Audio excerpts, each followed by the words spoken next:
Excite ako nung pinisita sa akin because I knew it's going to be a good one. True enough, bawat taping namin, nag-enjoy kami. Kasi nakakatuwa, just like everybody here, each time na mayroong kakanta na hindi naman natin kalahi, tapos kumakanta sila ng Tagalog, yun na yun eh. By itself na nakakatuwa na yun eh. Diba? So, we really, nung pinasita sa amin to, sabi ko, it's gonna be fun. And it is fun. We're having so much fun. When they approached me with the concept, I thought I had just come from X Factor. So coming from a competition like that to a homegrown competition, mas may pride to.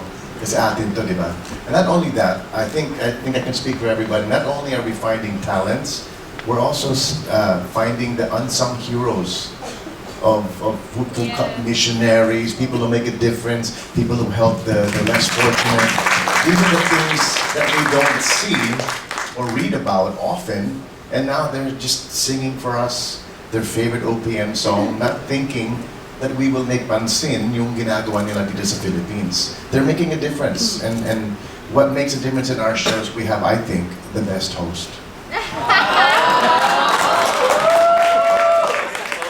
Thank you so much, candidate number 1. No, alam niyo po, when it was offered for me to do I Love OPM, nung una I had the same sentiments, and also we had a segment on Showtime as well, way back, Pinoy Halo-Halo. Matagal na yun.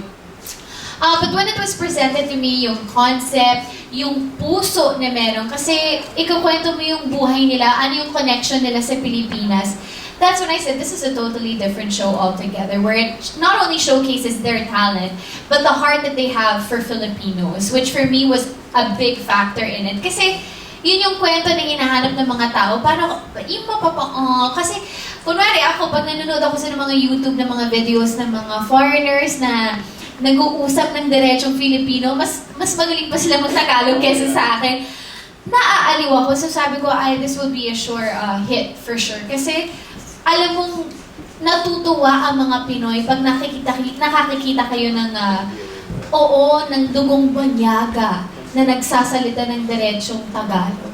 So, and as you witness for yourselves today, eto na sila. Kaya, it was a sure go for me. I really wanted to do it right from the beginning.